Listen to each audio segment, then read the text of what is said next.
Eyup FretHeads. In this lesson, I want to show you a chord idea I used to play all the time when I was just starting out learning guitar.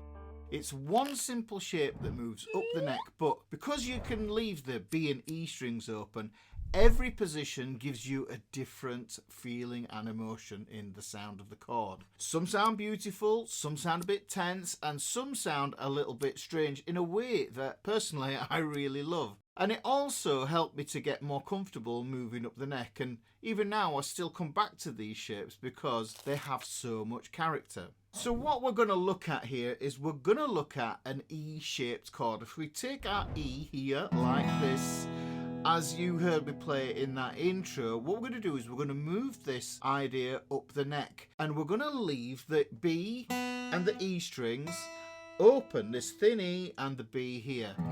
So we're going to have the same hand shape moving in different positions up the neck, and this is going to unlock different emotional colours on the guitar. So one of the things that I personally loved about this shape when I started learning guitar was the fact that it moved so easily, and I didn't have to put the dreaded bar on to get a super cool sounding chord. So if I take this E shape here, what I'm going to do, I'm going to switch my fingers there. Can you see? I used fingers 1, 2 and 3 there. I'm going to switch them over to be fingers 2, 3 and 4. Switching it over like that frees my index finger to be able to hold down any of the root notes that I want for the chords on the thick E string. Now if I move this shape up here, we kind of get an F.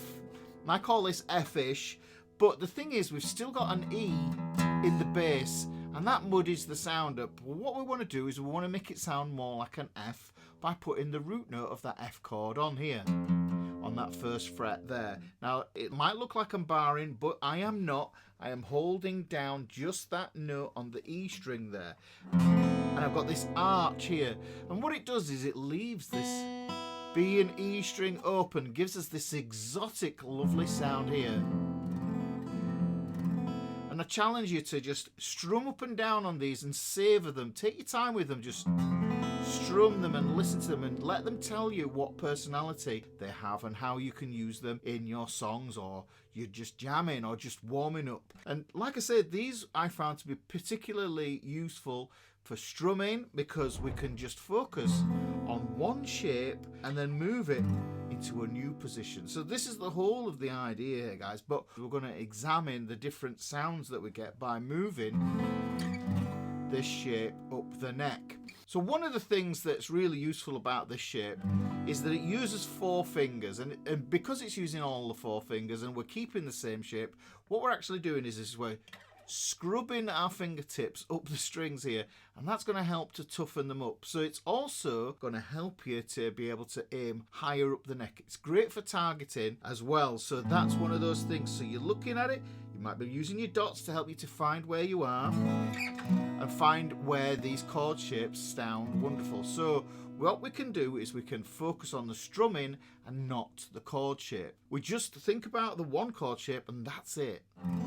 And you'll find that some of these chords sound really, really luxurious and expensive, and some sound really dissonant. But that dissonance is what makes the resolution all the more sweeter. So let's move it up and we'll just do process of elimination and find the ones that don't sound good. By finding the ones that don't sound good, we can avoid them and just stick to the ones that we know work.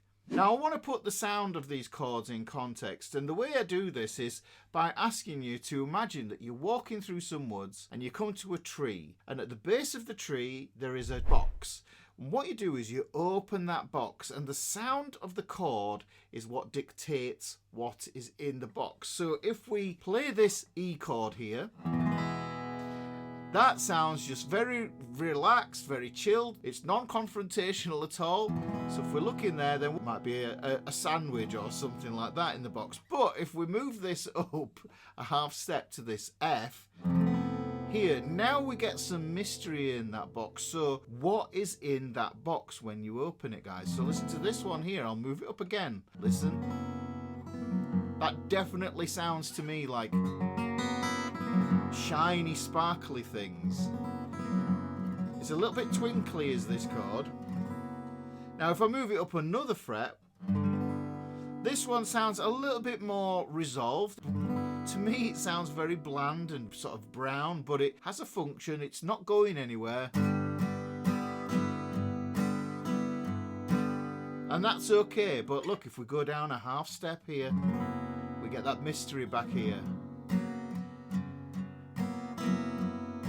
And what we're really doing is we're experimenting with that idea of tension and release. So if I just play those two chords there, this G,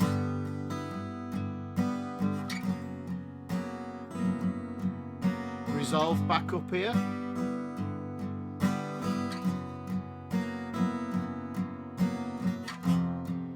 back to the F, and that E is the home base of the whole experiment. We've got to think about this as an experiment, guys, and make observations and pick out the things that you are going to find useful as a guitar player. So we've got to the 3rd fret. Now here's the first one that I think sounds pretty awful. If I play that at the 4th fret, you can hear it sounds quite shocking. But if you were opening the box in the woods, you might find something that belongs in a horror movie. So we've got that sound there, but here's the cool thing. That is, if we find a really dissonant, horrible sound, if we move 1 fret up or 1 fret down, we'll find a resolving sound.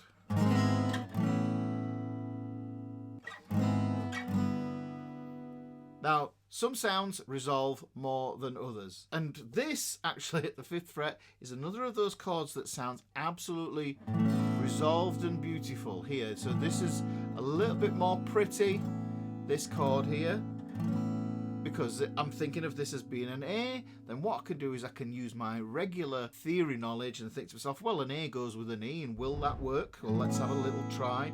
There's an A, there's an E. So I could get used to just switching between those two chords there. So look at that.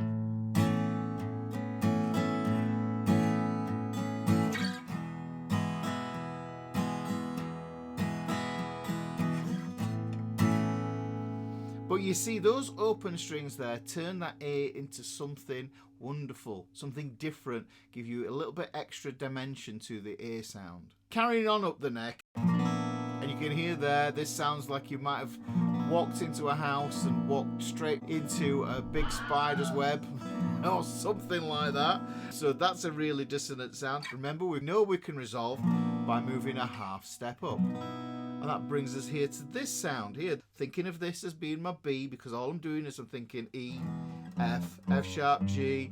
I'm just moving up this same shape here and put it into these different spots. So this is my B here.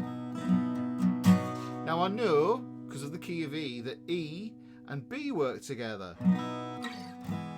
And I know that A works with that from before.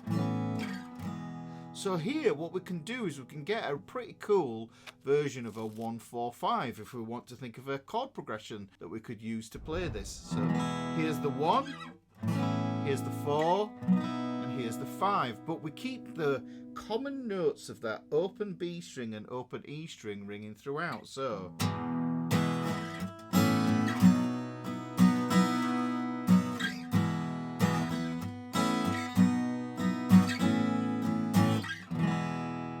now, the thing about this shape that you might have noticed that it can be a bit squeaky. So what you can do is you can use this to help you to decide how much pressure you want to put on the strings.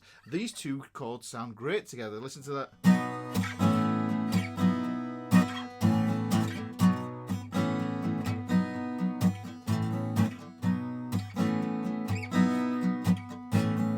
Now you can hear I was varying the amount of pressure that I had on when I was switching between the two chords, and that will reduce and take out the squeak. But if you're playing it on acoustic, that's part and parcel of acoustic. You're always going to get squeaky notes. Okay, so we've got this B here. We've got to this one here. This would be the C note. So I'm going to think of this as being a C chord here. Now it can sound a little bit dull with that B, because that B is giving us a major 7 sound in there as well. So this is the thing, we can build these expensive sounding named chords, but we're not thinking about it at all because it just happens naturally because we've left the strings open. So that could be a C. Now I know that's going to go to a G. Let's try those two together.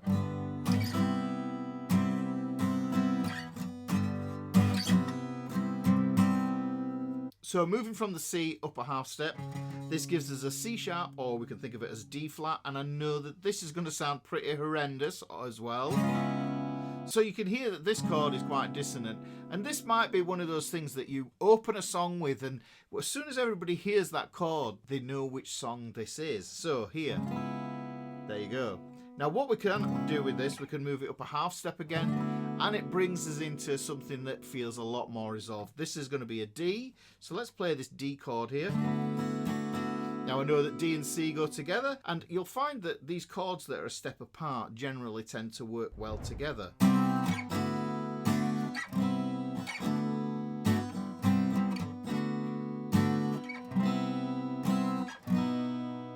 But we can also get other resolution by going to some of these other chord shapes as well. So now I have one shape, and I'm just using it in all these different positions, knowing where I need to go and where not to go, because I know where the horrible sounding chords live. And then I just integrate those into how I might play chords within a song. What we can also do is we can target chords that are a bit further than a step apart. So say we take this A, and I'm thinking to this F, and I think this is from a song called Wide Open Space by Manson. If we take this A here, and then we move it down to the F, we can hear that it gives us a lot of tension down here, but then we release here.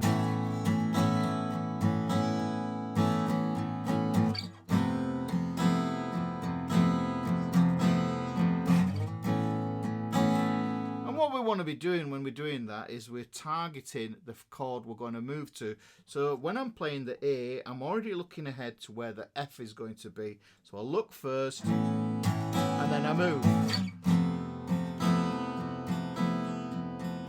Look first, move. So the thing is that what we can do is we can take these shapes now and we can incorporate them as alternate voicings for chords that we might already play in some of the songs that are in your repertoire. So one of the things that I want to impress upon you about these shapes is, even though they sound great on their own like this and in their own positions, what we can also do is use this as a preparation exercise for forming full bar chords. Because if we've got this shape here, then all we need to do is take the finger off and then reapply it as a bar, and that can give us the bar chord shape. So we can indeed play these chords. Here's the A. I'm going to take my first finger off, and then I'm going to lay it flat across there to get my A bar chord. Now, you could actually cheat because there is no such thing as a definitive method to play guitar, and we could just play the top 4 strings to get the sound of the chord there. That's going to be an A major, and forget about the B and E strings here, guys. So the whole idea behind this lesson is to show you that despite these shapes having expensive names, it's not something to be scared of. What we want to do is want to embrace those names, and what we can do is we can use this in a load of different ways to be able to help us to get different sounds and ultimately get to the point where we can play them as bar chords as well. And if you've got this far in the video, it means that you're exploring how to play chords, and I think that you'll enjoy this video here where I show you how to use 2 fingers to play some really beautiful sounding chords. Just click on that now.